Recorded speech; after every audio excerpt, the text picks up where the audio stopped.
कैसे हैं आप लोग? आज से हम अपनी तैयारी को और भी धार देने वाले हैं। आज से हम अपनी तैयारी को क्वेश्चन बैंक के जरिए और भी धार देने वाले हैं। आप सब लोग को पीडीएफ मिल गया है? मिल गया है ना? चलिए, तो देखिए, कोई भी एग्जाम ऑनलाइन वाले लोग पीडीएफ अपलोड किया है जी बोला इस वीडियो के साथ। चलिए ठीक है, ऑनलाइन वाले लोग आप लोग को इस वीडियो के साथ पीडीएफ अपलोड कर दिया गया है। तो आपको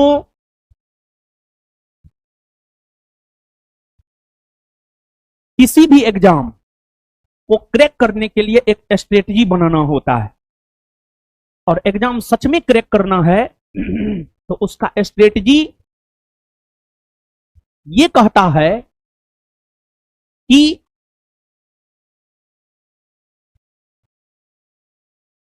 क्वेश्चन बैंक पे पकड़, उस एग्जाम के पिछले 10 बरस 15 बरस के क्वेश्चन बैंक पे पकड़ एकदम मजबूत होनी चाहिए। क्योंकि एक बार जहां से बोर्ड, देखिए एग्जाम को डिकोड करने का तरीका है, एग्जाम को डिकोड करना मतलब एग्जाम को समझने का तरीका है उसके पीवाईक्यू का बेहतर ढंग से एनालिसिस करना। तो आज से हम लोग पीवाईक्यू का बेहतर ढंग से एनालिसिस शुरू कर रहे हैं, ठीक है? और फिर आपको यहां से हम एक आइडिया देंगे कि किस क्वेश्चन में क्या सोचना है। तो ये जो क्वेश्चन है 21,391 पोस्ट के लिए जो एग्जाम हुआ था, जिसका क्वेश्चन पेपर वायरल हुआ था 100 का 100, और फिर एग्जाम कैंसिल हो गया था। सबसे पहले वही दो सेट डिस्कस करेंगे, फिर 21,391 पोस्ट वाला जो मेरे पास 3,000 क्वेश्चन है लगभग, फिर उसको डिस्कस करेंगे, फिर पीछे बढ़ते जाएंगे। तो सेशन की शुरुआत कर देते हैं। और आप सब लोग अब एडमिशन ले लिए होंगे या ले लिए हैं, और टीचर जिस क्लासरूम में पढ़ाते हैं, विशेष तौर पर हम जिस क्लासरूम में पढ़ाएंगे उस क्लासरूम में सिर्फ वही बच्चा आएंगे जो खुद से काउंटर पे 100% फी जमा करके आए हैं। बाद बाकी लोग भी पढ़िए, लेकिन वो लोग नीचे में बैठे, ठीक है? इसको लेकर के आप स्टाफ से झगड़ा नहीं करेंगे, ये मैनेजमेंट का बाबू आदेश है, समझ गए? ये मैनेजमेंट का आदेश है। आ जाइए सर, ये मैनेजमेंट का आदेश है। तो मैनेजमेंट का यही आदेश है, और जो मैनेजमेंट का आदेश होगा उसका पालन करना होगा। एगो सर इधर आइए, एगो इधर आइए, तब ना कैमरा में आइएगा।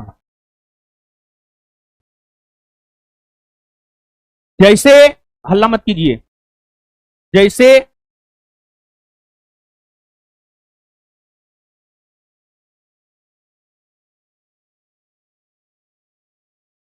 जब भगवान राम रावण से युद्ध कर रहे थे, उनके तो अनेकों सहयोगी थे, कोचिंग में भी अनेकों लोग काम करते हैं, लेकिन भगवान राम के दो मुख्य सहयोगी थे, एक थे लक्ष्मण और एक थे हनुमान, एक हनुमान जी।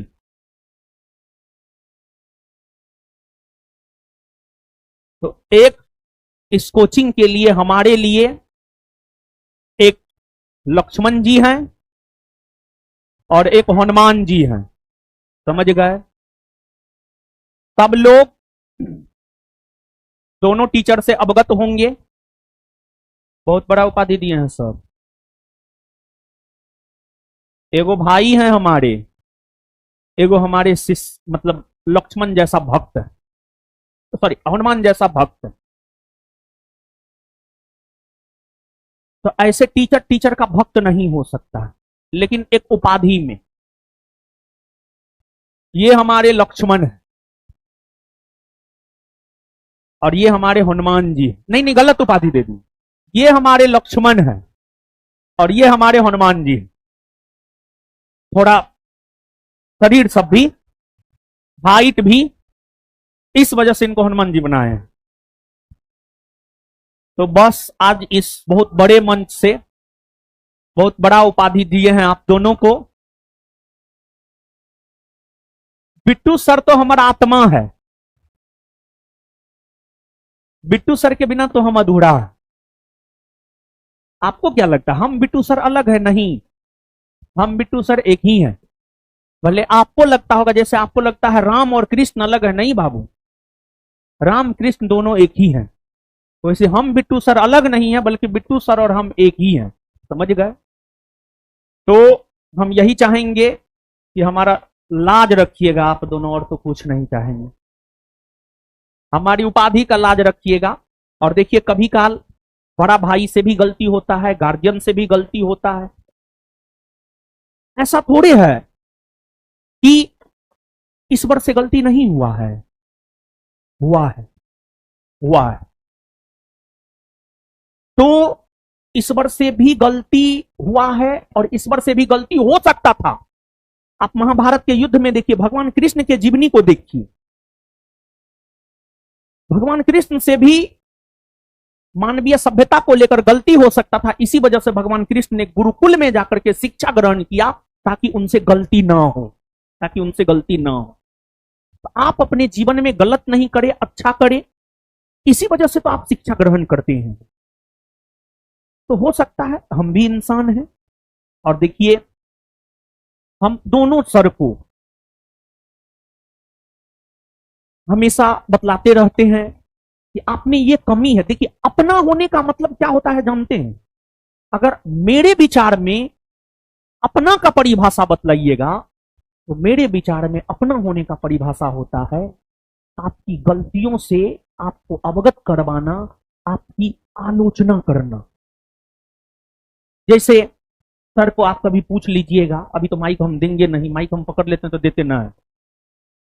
माइक और कुर्सी अगर हम पकड़ लिए तो दूसरे को नहीं देते हैं, समझे? तो सर को पूछ लीजिएगा, आप लोग जो पढ़ते हैं, आप ही में से किसी एक बच्चा का कॉपी लेख करके हम देखते हैं, और जहां जहां मतलब जो होना चाहिए, सर को हम बोलते हैं कि सर यहाँ पे आप इतना नहीं दीजिए, थोड़ा कम दीजिए, बिहार पुलिस है, सिलेबस भी खत्म करना है, टाइम भी कम है, पूछिएगा सर को, हम बोले हैं। अब इसको सर बोलेंगे कि ना, हम तो फलना इंस्टीट्यूट में पढ़ाए हैं, आप हमको कैसे बोल दीजिएगा? तो ठीक है, हम आपको नहीं बोलेंगे, लेकिन इससे आपका विकास नहीं होगा, इससे आप में कमी रह जाएगा। हम किसी भी शिक्षक को जब जोड़ते हैं तो हम ये चाहते हैं, सामान्य तौर पर जब टीचर जोड़ेगा ना तो एग्रीमेंट करवाएगा 5 साल का, 1 साल का, कि छोड़ के नहीं भागे। आप प्रभु सर से पूछ लीजिए, या इनसे पूछ लीजिए, या इनसे पूछ लीजिए, किसी से पूछ लीजिए, कोई एग्रीमेंट करवाए हैं आप लोग से? कोई एग्रीमेंट नहीं, एक विश्वास पे आप लोग चले जाइए छोड़ करके, हमको कोई दिक्कत नहीं है।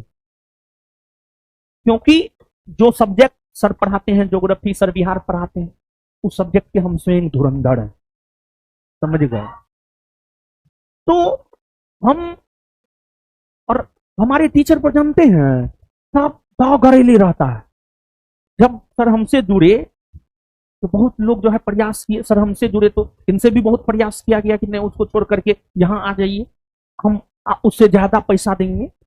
लेकिन पैसा के पीछे ये दोनों नहीं भागे। हम क्यों एक को लक्ष्मण और एक को हनुमान जी का उपाधि दिए हैं? पैसा के पीछे नहीं भागे। एक भरोसा जो है किए हम पे। तो कहने का मतलब यह है कि मूल तौर पर दोनों सर से जो इंट्रोड्यूस करवा रहे हैं, आपको जो पढ़ाते हैं वो तो पढ़ाएंगे ही, मूल तौर पर पीवाईक्यू का डिस्कशन दोनों सर ही करवाएंगे। और क्लास में सर याद करवाइएगा, याद करवाते हैं ना सर? ई सर तो याद करवाते हैं। हम सर का ज्योग्राफी आपके बैच में हम नहीं देखे हैं, आपके बैच में 1 के 2 क्लास ज्योग्राफी का होबे किया है, 1 के 2 हुआ। हम सर का देखे, सर याद करवाते हैं, ठीक है, याद करवाते हैं सर, आप याद करवाते हैं ना? हम आपके बैच में सर का क्लास नहीं देखे हैं, तो याद करवाना है, ठीक है? तो मूल तौर पर दोनों सर ही आपको पीवाईक्यू करवाएंगे। लेकिन आज स्टार्ट हम कर देते हैं। क्या विचार? स्टार्ट हम कर देते हैं। पढ़ने में अच्छा लगता है इन दोनों सर से। पढ़िए अच्छे से और रिजल्ट दीजिए। रिजल्ट दीजिएगा ना? ठीक है सर, माइक देंगे कल। ठीक है, कल से तो माइक आप ही का होगा क्वेश्चन बैंक में, आज हम नहीं देंगे माइक। ठीक, ठीक है, ठीक है सर। ठीक। चलिए आइए हम।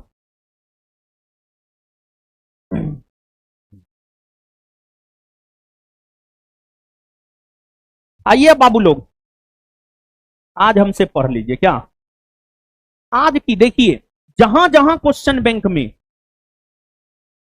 हम देखते हैं, क्वेश्चन बैंक जहां जहां क्वेश्चन बैंक में मेरा सबसे ज्यादा जरूरत होगा, वहां वहां हम आपके लिए उपलब्ध होंगे। जब भी पांडवों को कृष्ण की आवश्यकता पड़ी, या जब भी किसी जरूरतमंद व्यक्ति को भगवान कृष्ण की आवश्यकता पड़ी, भगवान कृष्ण वहां वहां मौजूद हुए। चाहे वह द्रौपदी ही क्यों ना हो। जब द्रौपदी का चीरहरण हो रहा था, तो भगवान कृष्ण उनको इतना वस्त्र दिए कि दुशासन जो है, साड़ी खींचते खींचते, साड़ी का पल्ला खींचते खींचते थक गया, लेकिन द्रौपदी के शरीर से वस्त्र समाप्त नहीं हुआ। आपको जब भी, जिस समय भी, जहां भी क्वेश्चन बैंक में हमारी आवश्यकता होगी, और हमको भी लगेगा नहीं यहां पर हमें काम करना चाहिए आपके लिए, हम वहां पर आपके लिए काम करेंगे। ठीक है, आज हम दोनों सर जो पढ़ाएंगे, आज हम एक आइडिया देते हैं कि क्वेश्चन बैंक को कैसे करना है, क्या करना है, क्वेश्चन बैंक क्या क्यों महत्वपूर्ण है। समझ गए? तो आइए क्वेश्चन पे।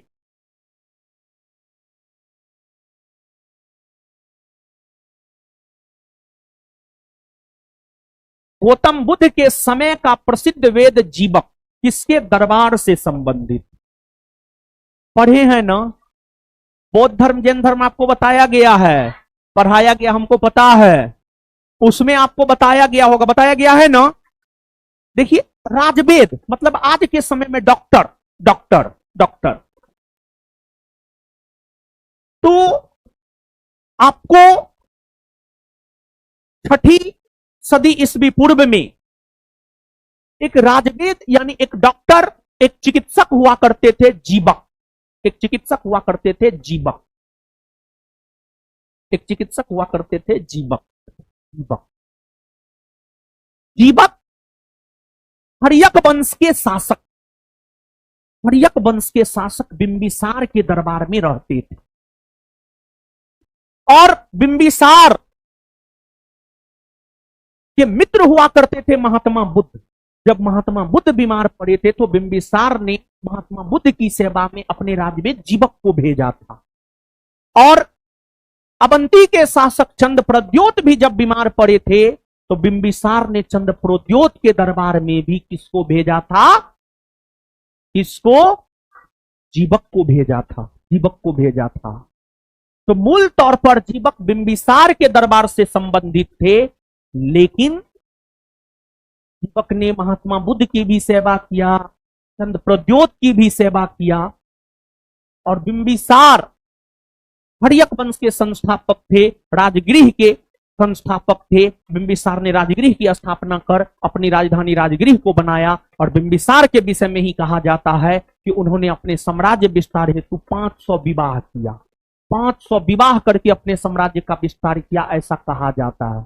क्योंकि देखिए, आप जिस गांव में शादी करते हैं ना, जिस गांव के आप दामाद होते हैं, एक प्रकार से अप्रत्यक्ष तौर पर वहां पर आपका शासन हो जाता है, क्योंकि वहां के लोग आपकी अवहेलना नहीं कर सकता है, आपकी बात को मानेगा। गांव के दामाद को हर कोई अपना दामाद मानता है, ऐसा होता है, एकदम होता। हमारी ये परंपरा रही है। तो विवाह करके अपने साम्राज्य का विस्तार बिंबिसार किए थे।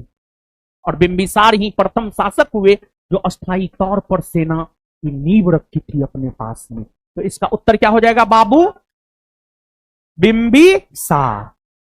और बिंबिसार साम्राज्यवादी शासक था।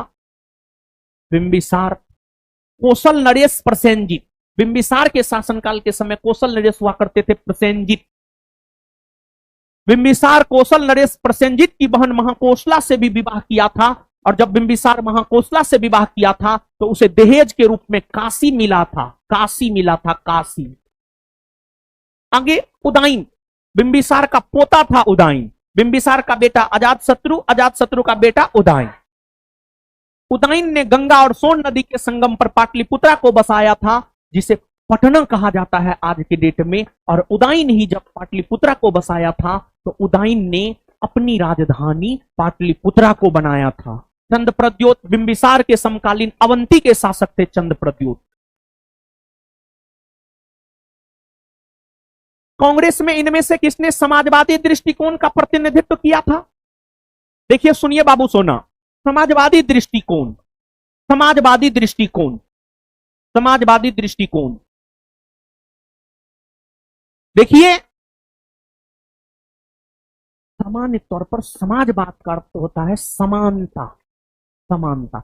जैसे क्या आज भारत में समानता है? नहीं, कोई बहुत गरीब है, कोई बहुत अमीर है, ऐसा है ना? तो क्या समानता है? मतलब समानता वाली विचारधारा जिसकी होती है उसे ही समाजवादी दृष्टिकोण वाला व्यक्ति माना जाता है।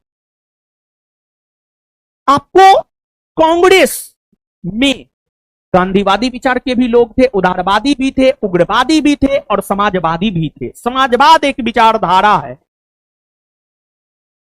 कांग्रेस के भीतर समाजवादी विचारधारा के हुआ करते थे आचार्य नरेंद्र देव। कांग्रेस के भीतर समाजवादी विचारधारा के हुआ करते थे, कांग्रेस के भीतर समाजवादी विचारधारा के हुआ करते थे जयप्रकाश नारायण, राम मनोहर लोहिया, मीनू मसानी, अच्युत पटवर्धन और हद तक जवाहरलाल नेहरू भी समाजवादी विचारधारा के हुआ करते थे।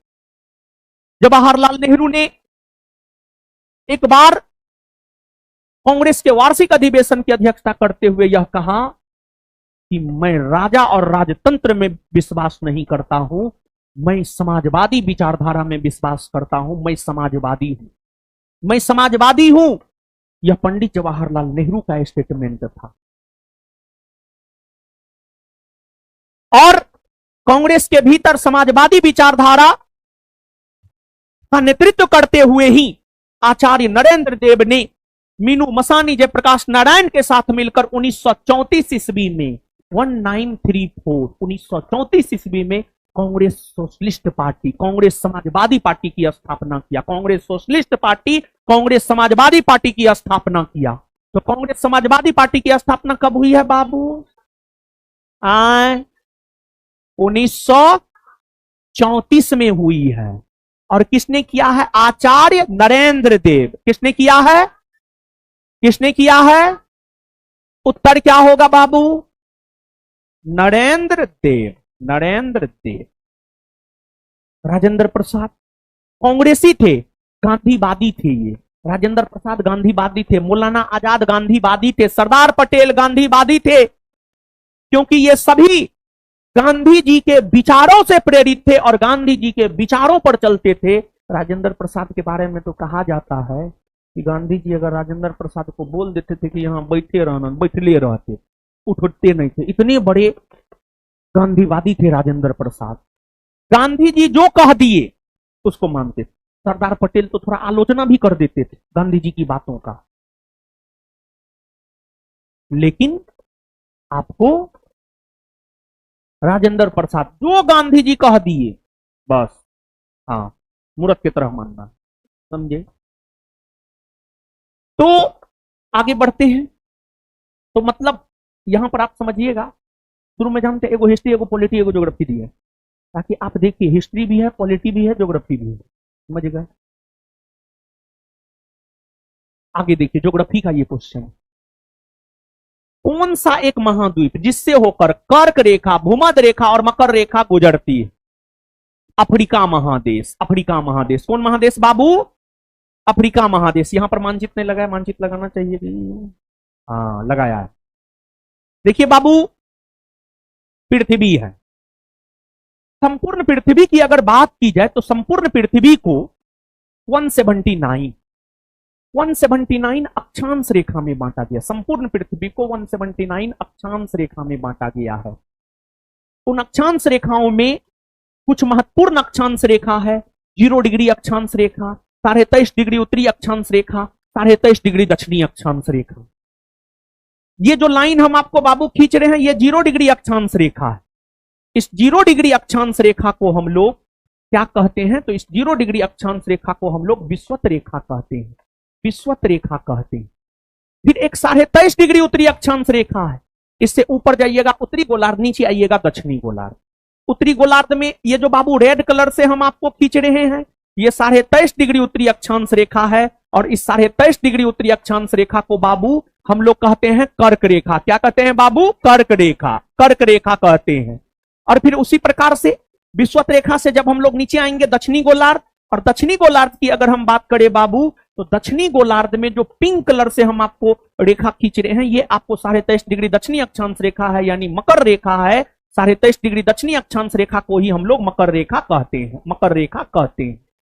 अब यहां पर बाबू आप देखिए, रेड कलर कर्क रेखा, ब्लैक विषुवत रेखा या भूमध्य रेखा। विषुवत रेखा को ही भूमध्य रेखा या इक्वेटर भी कहते हैं, और 23.5 डिग्री दक्षिणी अक्षांश रेखा को हम लोग मकर रेखा कहते हैं। अब आप बाबू देखिए, विषुवत रेखा, कर्क रेखा और मकर रेखा। सबसे पहले बाबू आप देखिए कर्क रेखा।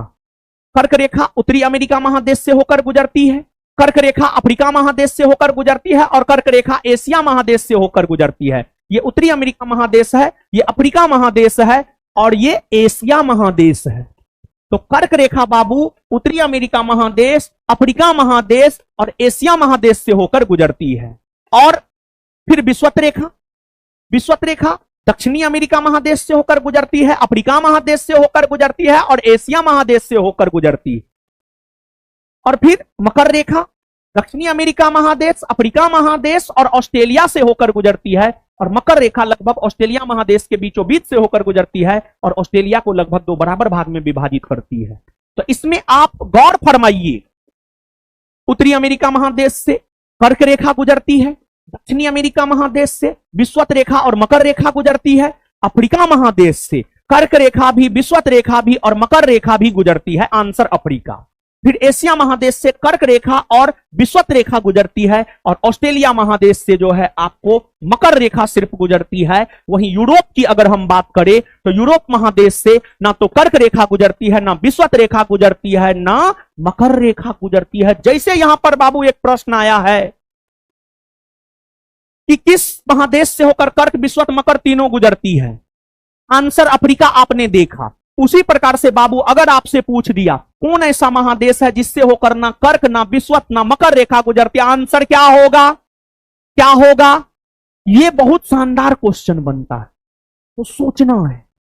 सब महादेश से तो गुजर भी करती है। 7 को महादेश है, उत्तरी अमेरिका 1, दक्षिणी America 2, Europe 3, Africa 4, Asia 5, Australia 6 और अंटार्कटिका 7।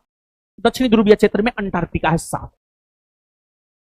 तो इन महादेशों में 2 महादेश है जिससे होकर ना कर्क, ना विषुवत, ना मकर रेखा गुजरती है।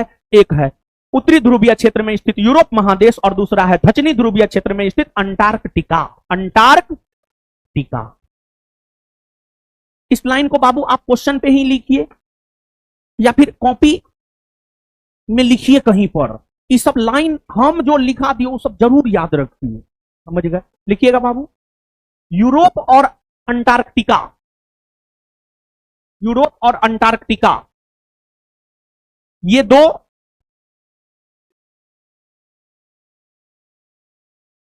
यूरोप और अंटार्कटिका, ये 2 ऐसे महादेश है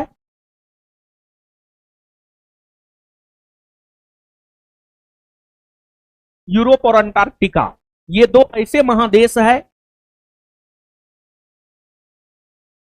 जिससे जिससे जिससे ना तो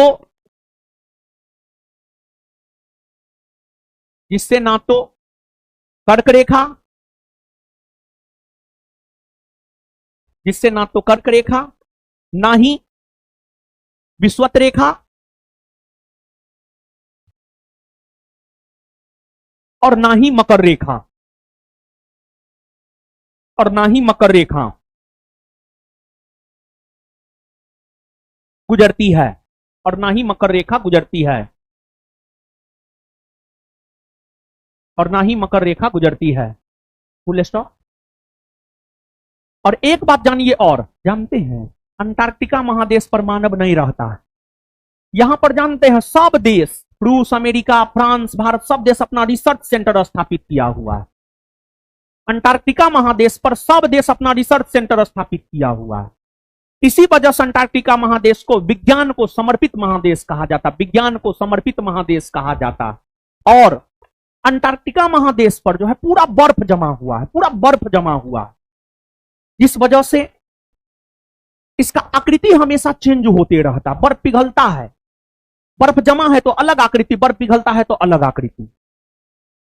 मतलब अंटार्कटिका महादेश को गतिमान महादेश भी कहा जाता है, विज्ञान को समर्पित महादेश, गतिमान महादेश।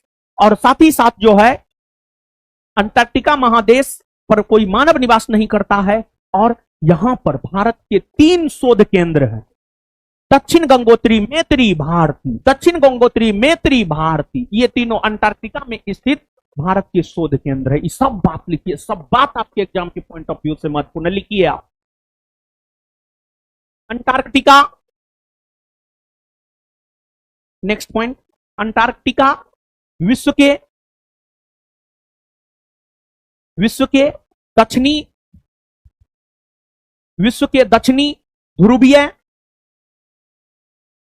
विश्व के दक्षिणी ध्रुवीय, अंटार्कटिका विश्व के दक्षिणी ध्रुवीय क्षेत्र में स्थापित, विश्व के दक्षिणी ध्रुवीय क्षेत्र में स्थापित महादेश है, महादेश है।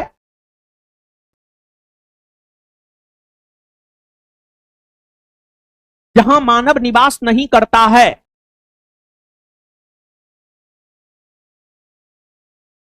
महादेश है जहां मानव निवास नहीं करता है, जहां मानव निवास नहीं करता है, जहां मानव निवास नहीं करता है। इस महादेश, इस महादेश, इस महादेश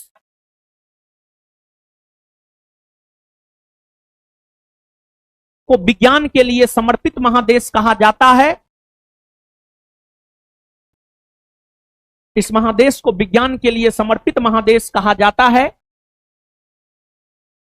इस महादेश को विज्ञान के लिए समर्पित महादेश कहा जाता है।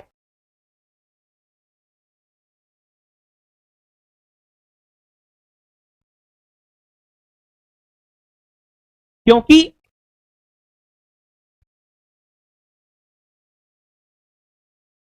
क्योंकि क्योंकि विश्व के सभी देश,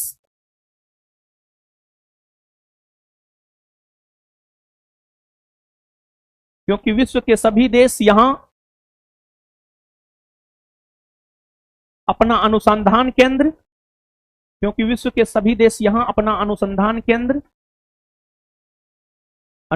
केंद्र स्थापित किया है।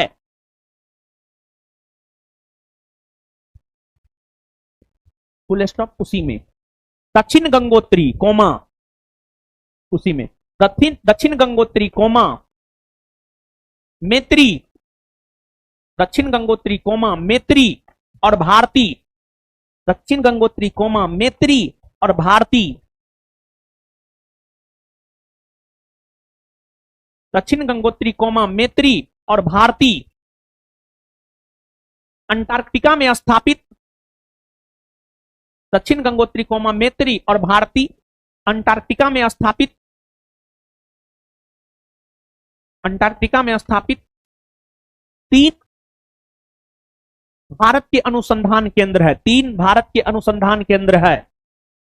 3 भारत के अनुसंधान केंद्र है।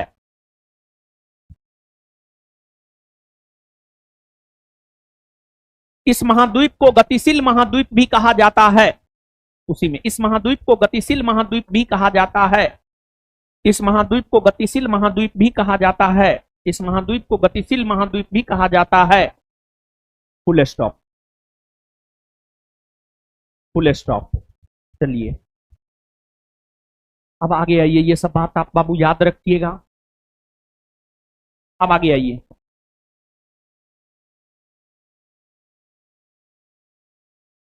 आगे भारत का संविधान, भारत का संविधान भारत को कैसे वर्णित करता है? आप भारत के संविधान को जब आप पढ़ेंगे तो भारत के संविधान में मूल तौर पर 395 गो अनुच्छेद है। भारत के संविधान में मूल तौर पर जो 395 गो अनुच्छेद है, उन अनुच्छेदों में पहला अनुच्छेद है अनुच्छेद 1। जब आप अनुच्छेद 1 को पढ़िएगा ना, तो अनुच्छेद 1 ही हमें यह जानकारी देता है कि भारत को संविधान में किस रूप में वर्णित किया गया है।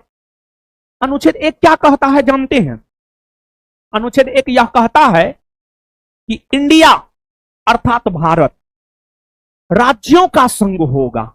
इंडिया अर्थात भारत राज्यों का संघ होगा। तो अनुच्छेद 1 हमें दो बात की जानकारी देता है। पहला, अनुच्छेद 1 हमें भारत के संवैधानिक नाम के बारे में जानकारी देता है। मतलब अनुच्छेद 1 हमें यह बतलाता है कि संविधान में भारत के लिए कौन से नाम का प्रयोग हुआ है। तो संविधान में भारत के लिए, संविधान में भारत के लिए भारत और इंडिया नाम का प्रयोग हुआ है। भारत और इंडिया नाम का प्रयोग हुआ है। इसके अलावे संविधान में कहीं पर आर्यावर्त नहीं मिलेगा, जम्बू द्वीप नहीं मिलेगा, हिंदुस्तान नहीं मिलेगा। ये सब भारत का नाम जो है नहीं मिलेगा, नहीं मिलेगा। आप संविधान में या तो भारत के लिए इंडिया शब्द है या भारत के लिए भारत शब्द, भारत के लिए भारत शब्द। समझ गए? तो एक ये जानकारी अनुच्छेद 1 देता है। दूसरा, अनुच्छेद 1 हमें यह जानकारी देता है भारत राज्यों का संघ है, भारत राज्यों का संघ है। तो आंसर हो जाएगा इसका क्या? बी।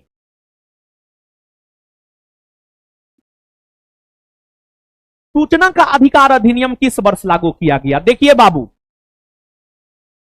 सूचना का अधिकार, सूचना का अधिकार आज के डेट में हम लोगों का अधिकार है। मतलब आज के डेट में हम सूचना प्राप्त कर सकते हैं। जैसे मान लिया जाए कि महात्मा गांधी सेतु पुल बन रहा है। अब आपकी इच्छा है कि इसमें भ्रष्टाचार हुआ है या नहीं हुआ, इसकी जानकारी हमको लेना है। आप सूचना के अधिकार के तहत इसकी जानकारी ले सकते हैं। बहुत बड़ा अधिकार है ये। और सूचना का अधिकार हद तक भ्रष्टाचार पर अंकुश लगाने का काम किया है, लेकिन फिर भी भ्रष्टाचार समाप्त हो नहीं पाया है, क्योंकि भ्रष्टाचार भारत के डीएनए में है। इसी वजह से भ्रष्टाचार भारत से खत्म होना थोड़ा मुश्किल है। लेकिन फिर भी भारत सरकार के द्वारा जो तमाम पहल किए जा रहे हैं, उन पहल के जरिए भ्रष्टाचार पर अंकुश लगा है, भ्रष्टाचार पर रोक लगा है। सूचना का अधिकार अधिनियम वर्ष 2005 में कांग्रेस की सरकार के द्वारा पारित किया गया था और इस पर राष्ट्रपति ने अपना मंजूरी 15 जून 2005 को दिया। 15 जून 2005 को दिया और यह लागू हुआ है 12 अक्टूबर 2005 से। 12 अक्टूबर 2005 से सूचना का अधिकार अधिनियम लागू हुआ है, लेकिन ऑप्शन में 12 अक्टूबर 2005 है ही नहीं। 15 जून 2005 को राष्ट्रपति, देखिए जब कोई अधिनियम, कोई बिल आता है तो उसको लोकसभा राज्यसभा पारित करता है, फिर राष्ट्रपति के पास जाता है, राष्ट्रपति अपना मंजूरी देता है, तब वह कानून बन जाता है। तो सूचना के अधिकार अधिनियम को राष्ट्रपति ने अपना मंजूरी 15 जून 2005 को दिया है और यह लागू 12 अक्टूबर 2005 से हुआ है। लेकिन इसमें 12 अक्टूबर 2005 है नहीं। तो इसी सब क्वेश्चन में कॉमन सेंस यूज करते हुए ऑप्शन के अकॉर्डिंग आंसर टिक करना है। मतलब यहां पर उस डेट को टिक करना है जिस डेट में राष्ट्रपति ने इस पर अपनी मंजूरी दिया है। तो इस प्रश्न का उत्तर हो जाएगा सूचना का अधिकार अधिनियम 15 जून 2005। और एक बात जान लो बाबू, हम कितनों तुमको पढ़ा दे, अगर तुम में कॉमन सेंस नहीं है तो जनरल कंपटीशन में बाबू तुम्हारा रिजल्ट नहीं हो सकता है। तो कॉमन सेंस डेवलप करना होगा। अगर नहीं है, कहां पे क्या सोचना है, कहां पर ऑप्शन के अकॉर्डिंग आंसर करना है। अब सवाल उठता है कि कॉमन सेंस डेवलप कैसे होगा? तो कॉमन सेंस डेवलप होगा जब तुम दिमाग के लिए कुछ करोगे। और दिमाग के लिए भी एक्सरसाइज करना होता है, दिमाग के लिए अच्छा भोजन खाना होता है, दिमाग को अच्छा बनाने के लिए जो है अच्छी पुस्तकें पढ़नी होती है, अच्छे लोगों के संसर्ग में रहना होता है, पॉजिटिव रहना होता है, तब कॉमन सेंस का विकास होगा। किताब पढ़ना होता है। समझ गए? तो आंसर होगा ए। आम चुनाव के बाद प्रोटेम स्पीकर, आम चुनाव के बाद प्रोटेम स्पीकर। देखिए आम चुनाव, आम चुनाव का मतलब क्या होता है जानते हैं बाबू? आम चुनाव का मतलब होता है लोकसभा का चुनाव। सामान्य तौर पर जब आप आम चुनाव देखिए ना तो आप समझ लीजिए बाबू इसका मतलब लोकसभा के चुनाव की बात कर रहा है। सामान्य तौर पर अगर आप आम चुनाव देखिए तो आम चुनाव का मतलब बाबू आप क्या समझ लीजिए? तो आम चुनाव का मतलब आप बाबू समझ लीजिए लोकसभा का चुनाव, लोकसभा का चुनाव, लोकसभा का चुनाव, लोकसभा का चुनाव। देखिए पूरे देश को वर्तमान में 543 543 लोकसभा क्षेत्र में बांटा गया है। 543 लोकसभा क्षेत्र में बांटा गया है।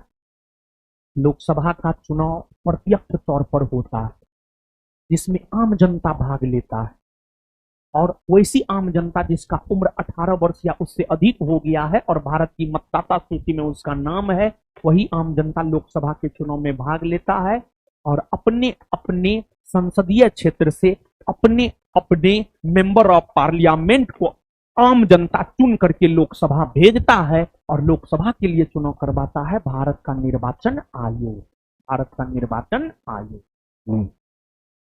लोकसभा चुनाव 543 लोकसभा सीट के लिए होता है। 543 के 543 सदस्य चुने जाते हैं। अब हाय क्या जानते हैं? लोकसभा का सदस्य चुन लिया गया।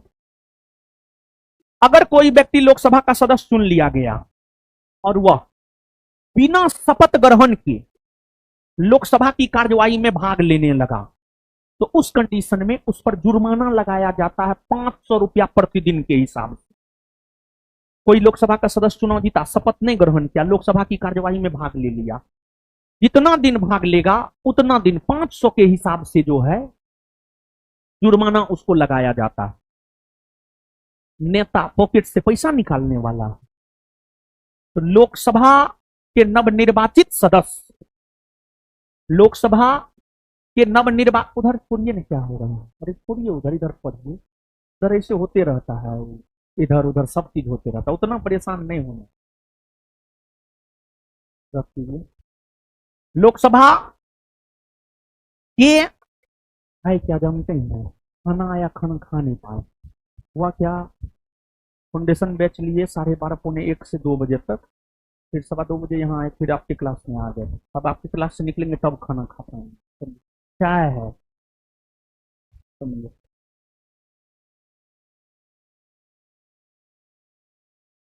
लाल चाय में जो मजा है ना वो दूध वाला में कहाँ? हम लाल चाय ही पीते हैं, दूध वाला चाय हम नहीं पीते हैं। ठीक है, लाल चाय बेस्ट, शरीर स्वास्थ्य के लिए भी ठीक होता है, हेल्थ के लिए भी ठीक होता है। बहुत गर्म है वो। हाँ सुनिए, तो नेता सब पॉकेट से पैसा निकालेगा, जुर्माना देगा, नहीं देगा। तो लोकसभा के सदस्य शपथ ग्रहण करके ही, शपथ ग्रहण करके ही, लोकसभा के सदस्य शपथ ग्रहण करके ही, शपथ ग्रहण करके ही लोकसभा की कार्यवाही में भाग लेता है। अब लोकसभा के सदस्यों को शपथ दिलाने हेतु, लोकसभा के सदस्यों को शपथ दिलाने हेतु लोकसभा के 543 निर्वाचित सदस्यों में से ही यह देखा जाता है कि कौन सबसे वरिष्ठ है, मतलब कौन सबसे अधिक बार लोकसभा का सदस्य बना है। कोई लोकसभा का सदस्य 5 बार बना है, कोई 6 बार, कोई 7 बार, कोई 8 बार। जो सबसे अधिक बार बना है, जो 8 बार बना, वरिष्ठ सदस्य माना जाएगा। वरिष्ठ सदस्य को लोकसभा के 543 सीट के लिए चुना हुआ, उसमें जो वरिष्ठ सदस्य है, उस वरिष्ठ सदस्य को भारत के राष्ट्रपति प्रोटेम स्पीकर के तौर पर नियुक्त करते हैं। 18वीं लोकसभा चुनाव में भारत के राष्ट्रपति भर्तृहरि महताब को लोकसभा के प्रोटेम स्पीकर के तौर पर नियुक्त किए थे। और प्रोटेम स्पीकर का काम होता है लोकसभा के नवनिर्वाचित सदस्यों को शपथ दिलाना। प्रोटेम स्पीकर लोकसभा के नवनिर्वाचित सदस्यों को शपथ दिला देता है, और प्रोटेम स्पीकर जब लोकसभा के नवनिर्वाचित सदस्यों को शपथ दिला देता है तब लोकसभा के नवनिर्वाचित सदस्य लोकसभा की कार्यवाही में भाग लेने लगते हैं। और फिर लोकसभा के नवनिर्वाचित सदस्य जब भाग लेने लगते हैं लोकसभा की कार्यवाही में, तो वे अपने सदस्य गणों में से ही किसी एक को लोकसभा का अध्यक्ष और किसी एक को लोकसभा का उपाध्यक्ष चुनने का काम करता है। और भारतीय संविधान का अनुच्छेद 93 यह कहता है कि लोकसभा में एक अध्यक्ष और एक उपाध्यक्ष होगा, और लोकसभा का अध्यक्ष और उपाध्यक्ष वही होगा जो लोकसभा का सदस्य। आजाद भारत में लोकसभा के प्रथम अध्यक्ष गणेश वासुदेव मौलंकर बने। कोई ऐसा एग्जाम नहीं होगा जो ये ना पूछा होगा कि लोकसभा के प्रथम स्पीकर कौन बने हैं, गणेश वासुदेव मौलंकर। और लोकसभा की प्रथम महिला स्पीकर श्रीमती मीरा कुमार। और लोकसभा के वर्तमान में अध्यक्ष ओम बिरला। वर्तमान में 18वीं लोकसभा अस्तित्व में है, ओम बिरला वर्तमान में लोकसभा के अध्यक्ष। तो इस प्रश्न का उत्तर बाबू लोग सुना है, समझा है तो बताओ। बी होगा। हाँ,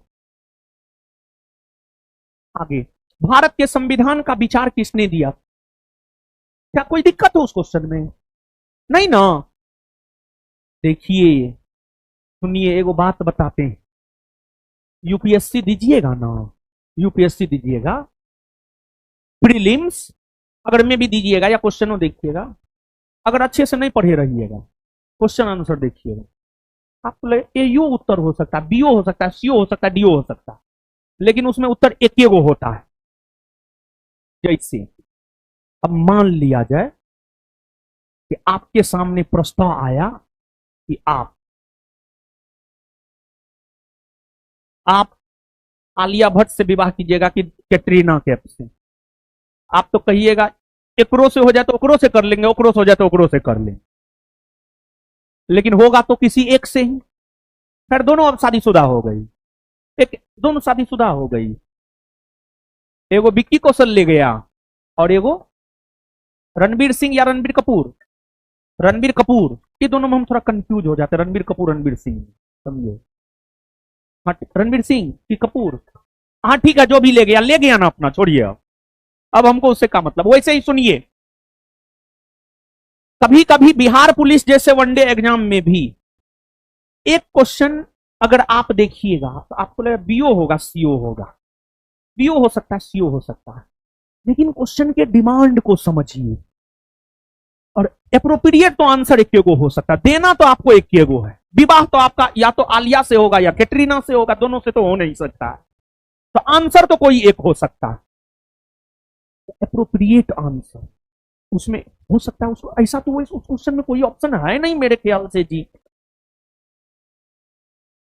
हाँ डी, हाँ ठीक, कोई बात नहीं है, कोई बात नहीं, लेकिन एप्रोप्रिएट, सबसे एप्रोप्रिएट आंसर इसका बी होगा। यही तो कॉमन सेंस यूज करना है। तो कॉमन सेंस यूज करना सीखेंगे आप पढ़ने से, क्वेश्चन को एनालिसिस करने से।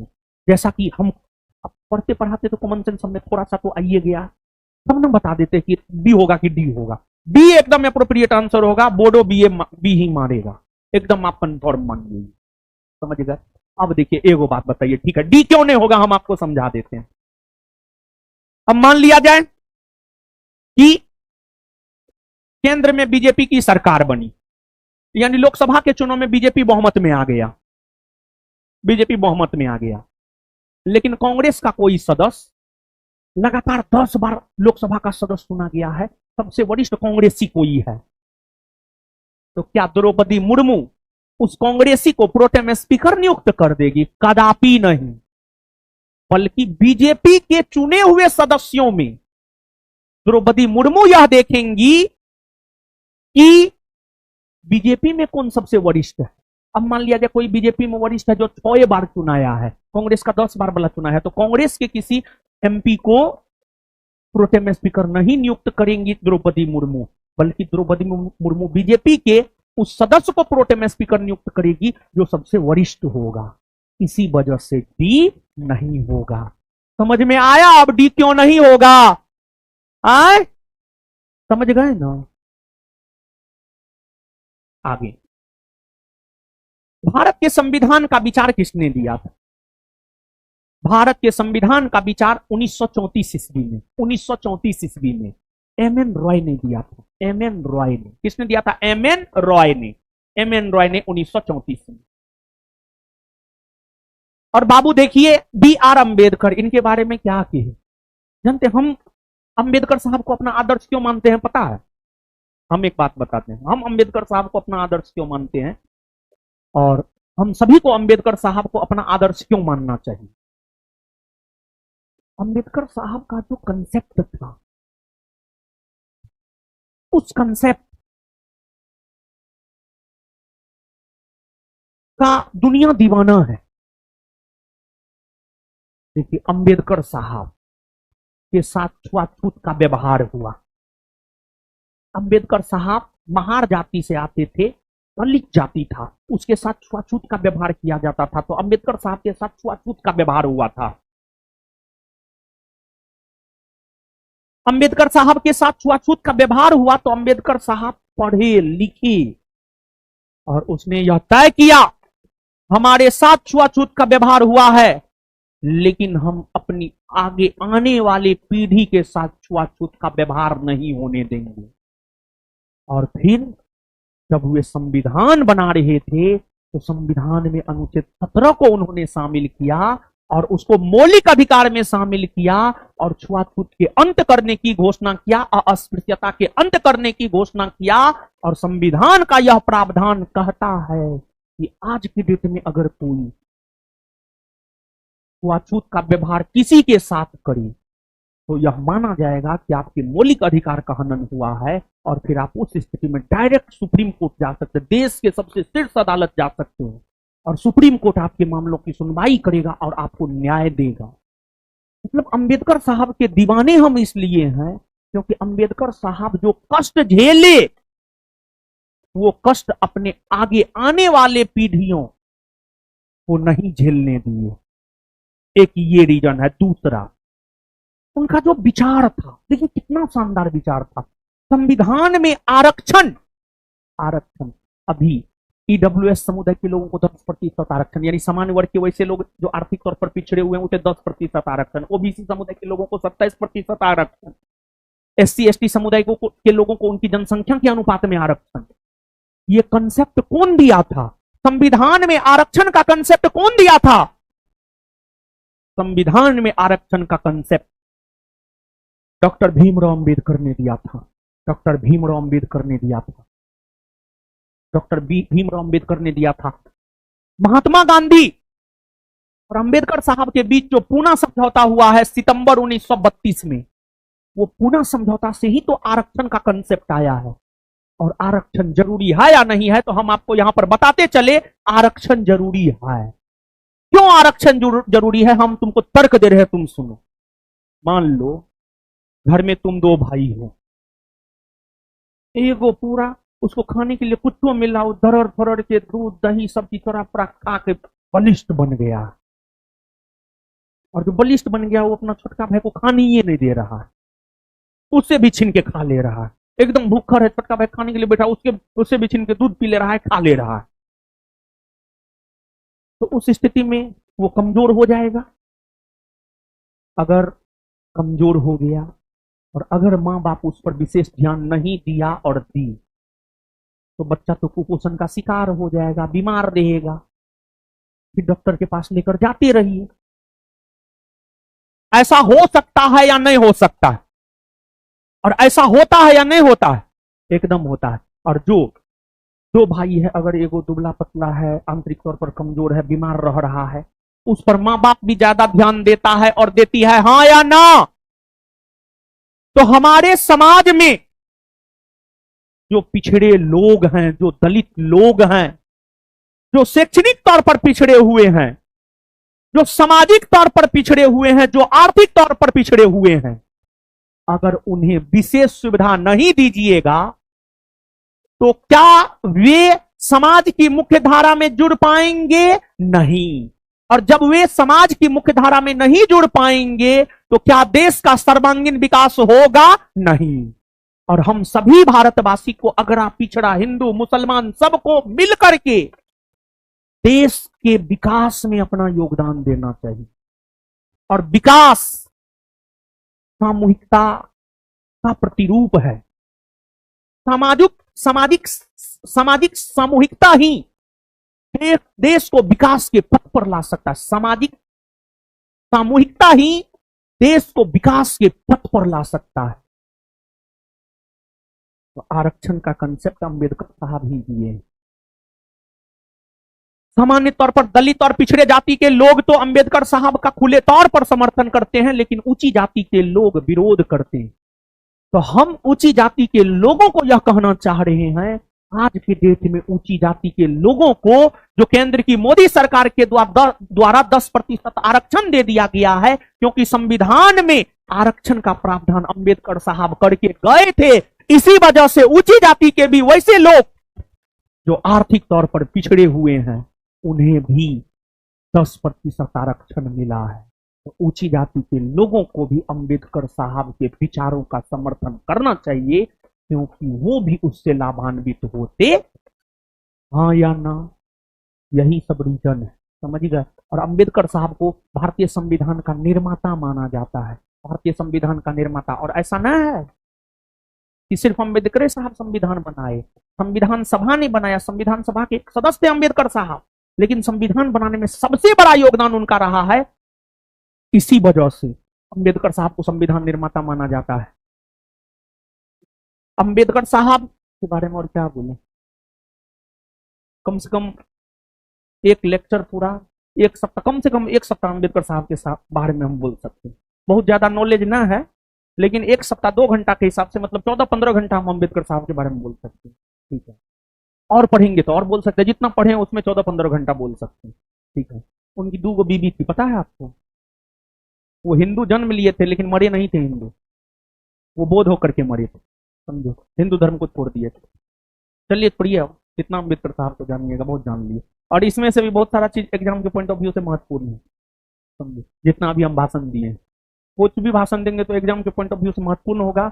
और इसी सब चीज से, ये सब चीज से तुम लोगों के अगर गौर से सुनेगा, कॉमन सेंस का विकास होगा। भारत के संविधान के किस भाग में मूल कर्तव्यों को सन्निहित किया गया है? जानते हैं आप लोग, भारत के मूल संविधान में, मूल संविधान मतलब जो संविधान 26 जनवरी 1950 को लागू हुआ, उसी को मूल संविधान कहा जाता है। भारत के मूल संविधान में जानते हैं मूल कर्तव्य नहीं था। बाद में सरदार स्वर्ण सिंह कमेटी ने अनुशंसा किया। सरदार स्वर्ण सिंह समिति 12 सदस्यीय समिति था, जिसके अध्यक्ष सरदार स्वर्ण सिंह थे। सरदार स्वर्ण सिंह कमेटी ने यह अनुशंसा किया कि संविधान में मौलिक कर्तव्य को भी शामिल किया जाना चाहिए। और फिर आपको सरदार स्वर्ण सिंह समिति की अनुशंसा पर ही प्रधानमंत्री इंदिरा गांधी की सरकार के द्वारा 42वां संविधान संशोधन 1976 किया गया। और इस संविधान संशोधन के तहत मौलिक कर्तव्य को जोड़ा गया। और इसी संविधान संशोधन के तहत भाग 4 का क और 51 का क जोड़ा गया। भाग 4 का क और 51 का क जोड़ा गया। भाग 4 का क और अनुच्छेद 51 का क जोड़ा गया। भाग के संदर्भ में मौलिक कर्तव्य की चर्चा भाग 4 के क या ए में है, और अनुच्छेद के संदर्भ में 51 के क या ए में है। और मौलिक कर्तव्य का कंसेप्ट रूस से लिया गया है, रूस से लिया गया है, रूस से लिया गया है।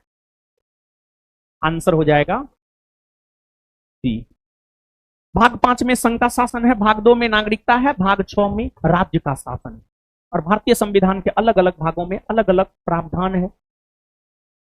भाग 1 में संघ राज्य क्षेत्र, भाग 2 में नागरिकता, भाग 3 में मौलिक अधिकार, भाग 4 में राज्य के नीति निर्देशक तत्व, भाग 4 के क में मौलिक कर्तव्य, भाग 5 में संघ का शासन, भाग राज्य में राज्य, भाग 5 में संघ का शासन, भाग 6 में राज्य का शासन, भाग 7 निरस्त कर दिया गया है, खत्म है। भाग 8 में केंद्र शासित प्रदेश में शासन प्रशासन, भाग 9 में पंचायत, नगर पालिका, सहकारी समिति, भाग 10 में अनुसूचित क्षेत्र और जनजातीय क्षेत्र में शासन प्रशासन, भाग 11 में केंद्र राज्य संबंध। इसी प्रकार से अनुवाद है, समझिएगा। जब पॉलिटी पढ़ाएंगे तो हम आपको देंगे, इसका परेशान नहीं होना। संविधान की अनुच्छेद के तहत उच्च न्यायालय को सभी अधीनस्थ न्यायालयों पर अधीक्षण की शक्ति देता है। देखिए, जानते हैं बाबू लोग, सुनिए सुनिए, आपको भारत में न्याय प्रणाली की अगर हम बात करें तो भारतीय न्याय प्रणाली के अंतर्गत सर्वोच्च स्थान पर, भारत में न्याय प्रणाली की बाबू लोग अगर हम बात करें तो भारत में न्याय प्रणाली के अंतर्गत सर्वोच्च स्थान पर सुप्रीम कोर्ट है। सर्वोच्च स्थान पर सुप्रीम कोर्ट है, सुप्रीम कोर्ट है। सुप्रीम कोर्ट के नीचे हाई कोर्ट है, हाई कोर्ट है, और हाई कोर्ट के नीचे सबऑर्डिनेट कोर्ट है, सब ऑर्डिनेट कोर्ट है, सब ऑर्डिनेट कोर्ट है। सबऑर्डिनेट कोर्ट को ही अधीनस्थ न्यायालय कहते हैं, अधीनस्थ न्यायालय कहते हैं। जिला में आप जिस भी जिला के हैं, जहानाबाद, भोजपुर, बक्सर, नवादा, कैमूर, औरंगाबाद, या जहां के भी आप हैं, उस जिला में आप देखेंगे एगो न्यायालय होता है, न्यायालय होता है। और जिला में एगो व्यवहार न्यायालय होता है, एगो सत्र न्यायालय होता है। ये जो जिला में व्यवहार न्यायालय, सत्र न्यायालय होता है, वही सब अधीनस्थ न्यायालय के अंतर्गत आता है। जैसे पटना में देखिए ना, पटना में एगो हाई कोर्ट है, उधर चिड़ियाघर तरफ जाइएगा तो पटना हाई कोर्ट मिलेगा। लेकिन यहाँ गांधी मैदान में एगो न्यायालय है, गायघाट में एगो न्यायालय है। गांधी मैदान और गायघाट में जो न्यायालय है वो अधीनस्थ न्यायालय है, वो सबऑर्डिनेट कोर्ट के अंतर्गत आएगा, सबऑर्डिनेट कोर्ट के अंतर्गत आएगा। दिल्ली में सुप्रीम कोर्ट है, पटना हाई कोर्ट पटना में है, और पटना में गायघाट और यहाँ गांधी मैदान के पास जो है अधीनस्थ न्यायालय है। तो सुप्रीम कोर्ट के अधीन हाई कोर्ट, हाई कोर्ट के अधीन सबऑर्डिनेट कोर्ट आता है। हाई कोर्ट, हाई कोर्ट उच्च न्यायालय को सभी अधीनस्थ न्यायालय पर अधीक्षण की शक्ति है। मतलब ये वही बात है, जैसे मान लिया जाए आपका बड़ा भाई है, 2 साल पहले से पटना में रह रहा है, आप पटना आए तो आपके मम्मी पापा क्या कहेंगे, इसको देखना थोड़ा अच्छे से। अधीक्षण मतलब देख रेख करना। तो उच्च न्यायालय, Patna high court, subordinate court का अधीक्षण करता है। इसकी चर्चा कौन अनुच्छेद में, 226 में, 227 में, 228 में, 229 में? नहीं, 226 में है कि अगर आपके मौलिक अधिकार का हनन होता है, 226 में अगर आपके मौलिक अधिकार का हनन होता है तो फिर आपको अनुच्छेद 226 हाईकोर्ट जाने का अधिकार देता है।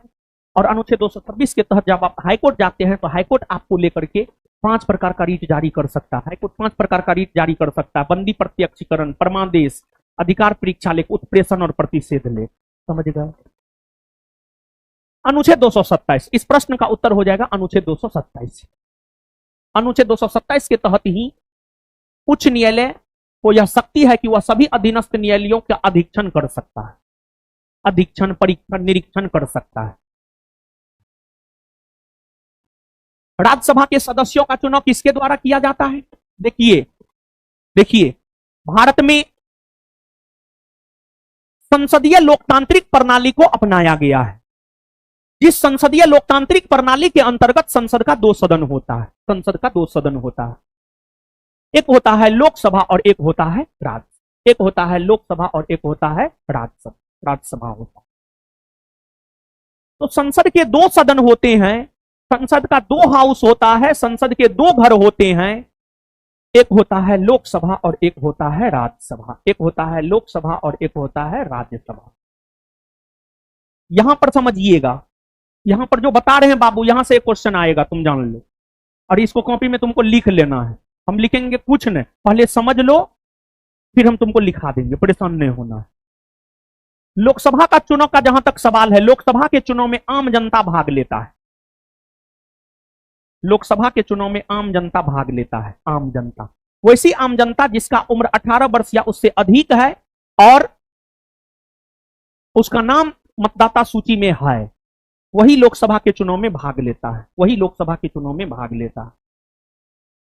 तो लोकसभा के चुनाव में आम जनता पार्टिसिपेट करता है, 18 वर्ष या उससे अधिक उम्र की आम जनता जो वयस्क है, जिसका नाम मतदाता सूची में होगा।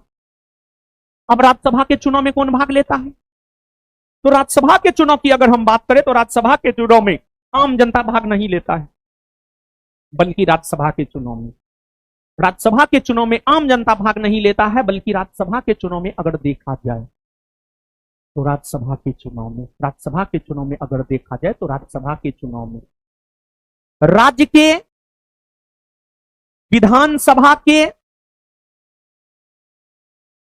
के विधानसभा के निर्वाचित सदस्य, निर्वाचित सदस्य, राज्य के विधानसभा के निर्वाचित सदस्य राज्यसभा के चुनाव में भाग लेता है। एक बात आप जानिए, जैसे बिहार है, बिहार को लोकसभा में 40 गो सीट और राज्यसभा में 16 गो सीट दिया गया है। अब बिहार को राज्यसभा में 16 गो सीट दिया गया है, उस 16 सीट के लिए जब चुनाव होगा तो बिहार राज्य के विधानसभा के निर्वाचित सदस्य भाग लेंगे।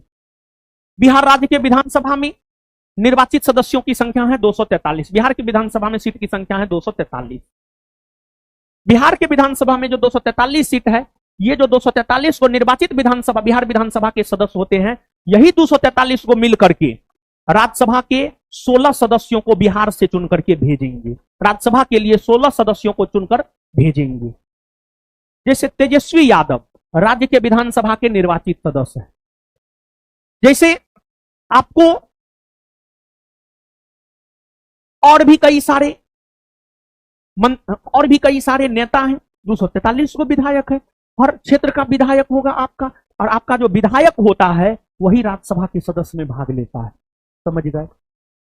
जैसे हम लोग की तरफ का विधायक है कौन, आलोक है, आलोक रंजन है संभव, हाँ आलोक रंजन है, उसका आलोक पनीर है, समझे, उसका बिजनेस है, बिजनेस, हाँ जहां भी है छोड़िए ना, उतना बताने का क्या जरूरत, मतलब वो बिजनेसमैन है और भाजपा के विचारधारा से प्रेरित है। तो हर क्षेत्र का आपका भी कोई ना कोई विधायक होगा, है ना, हो तो आपका विधायक सब जो होता है ना, वही राज्यसभा के सदस्यों के चुनाव में भाग लेता है। समझे हो? तो राज्यों के विधानसभा के निर्वाचित सदस्य को ही सामान्य भाषा में विधायक कहते हैं। राज्यों के विधानसभा के निर्वाचित सदस्य को ही सामान्य भाषा में विधायक कहते हैं। मतलब एकदम सरल भाषा में कहे,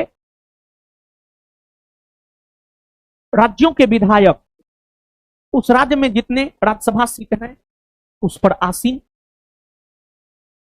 आसीन होने के लिए लोगों को चुनने का काम करते हैं। समझे ये बात? पक्का? सही में? नहीं समझे? आए? समझ गए?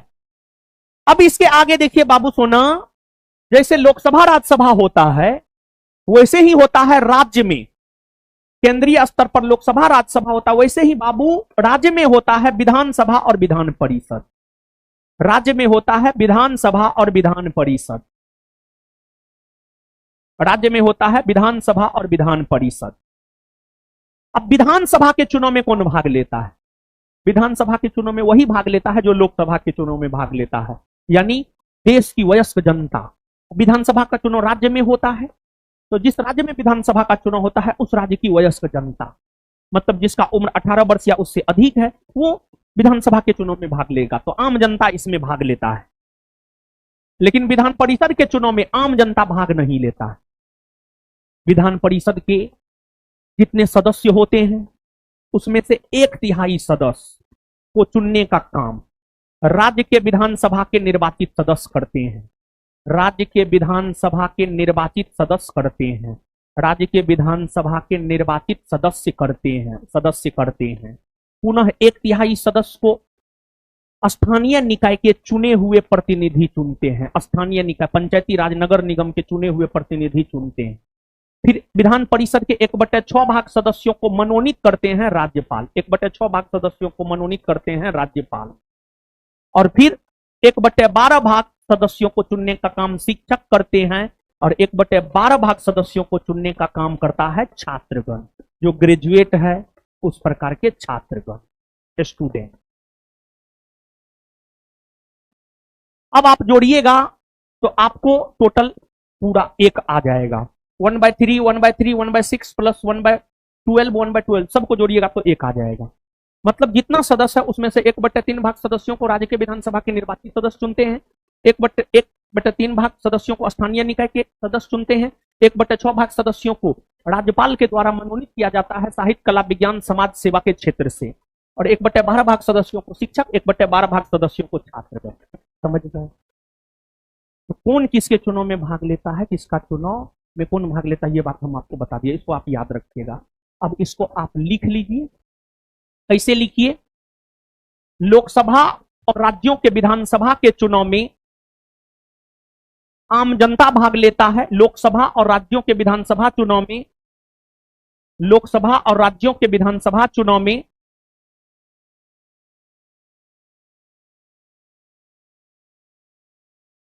लोकसभा और राज्यों के विधानसभा चुनाव में लोकसभा और राज्यों के विधानसभा चुनाव में वैसी आम जनता भाग लेता है जिसका उम्र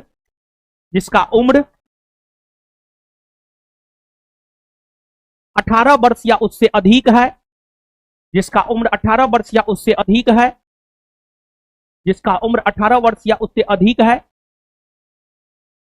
जिसका उम्र 18 वर्ष या उससे अधिक है, तथा तथा उसका नाम भारत के मतदाता सूची में शामिल है, तथा उसका नाम भारत के मतदाता सूची में शामिल है, तथा उसका नाम भारत के मतदाता सूची में शामिल है, तथा उसका नाम भारत के मतदाता सूची में शामिल है। आगे, राज्यसभा के सदस्यों को चुनने का काम, नेक्स्ट पॉइंट, राज्यसभा के सदस्यों को चुनने का काम, राज्यसभा के सदस्यों को चुनने का काम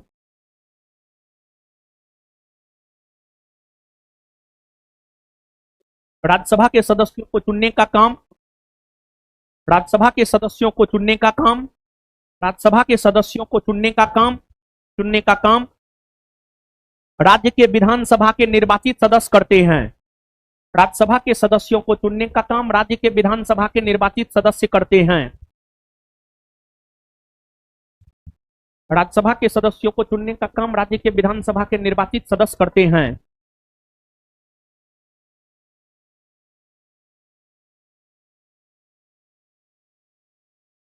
आगे, नेक्स्ट पॉइंट, विधान परिषद के सदस्य, नेक्स्ट पॉइंट, विधान परिषद के सदस्य, विधान परिषद के सदस्य निम्न तरीका से चुने जाते हैं। विधान परिषद के सदस्य निम्न तरीका से चुने जाते हैं। विधान परिषद के सदस्य निम्न तरीका से चुने जाते हैं। विधान परिषद के सदस्य निम्न तरीका से चुने जाते हैं। अब ऐसे करके 1/3 ऐसे करके लिखिए, 1/3 भाग सदस्य राज्य के विधानसभा के निर्वाचित सदस्य द्वारा, 1/3 भाग सदस्य राज्य के विधानसभा के निर्वाचित सदस्य द्वारा, एक नंबर में 1/3 भाग सदस्य राज्य के विधानसभा के निर्वाचित सदस्य द्वारा, 1/3 भाग सदस्य राज्य के विधानसभा के निर्वाचित सदस्य द्वारा, 1/3 भाग सदस्य राज्य के विधानसभा के निर्वाचित सदस्य द्वारा, 1/3 भाग सदस्य राज्य के विधानसभा के निर्वाचित सदस्य द्वारा, पुनः 2 नंबर में 1/3 भाग सदस्य स्थानीय निकाय के प्रतिनिधियों द्वारा, 1/3 भाग सदस्य स्थानीय निकाय के प्रतिनिधियों द्वारा, 1/3 भाग सदस्य स्थानीय निकाय के प्रतिनिधियों द्वारा, स्थानीय निकाय के प्रतिनिधियों द्वारा। फिर 1/6 भाग सदस्य राज्यपाल द्वारा साहित्य, कला, विज्ञान, समाज सेवा के क्षेत्र से मनोनीत किए जाते हैं। 1/6 भाग सदस्य 1/6 भाग सदस्य राज्यपाल द्वारा 1/6 भाग सदस्य राज्यपाल द्वारा 1/6 भाग सदस्य राज्यपाल द्वारा साहित्य, कला, विज्ञान, समाज सेवा के क्षेत्र से मनोनीत किए जाते हैं। 1/6 भाग सदस्य साहित्य, कला, विज्ञान, समाज सेवा के क्षेत्र से मनोनीत किए जाते हैं। 1/12 शिक्षक द्वारा, 1/12 छात्र द्वारा, 1/12 शिक्षक द्वारा, 1/12 छात्र द्वारा, 1/12 शिक्षक द्वारा, 1/12 छात्र द्वारा। लिख लिए हैं? लिख लिए?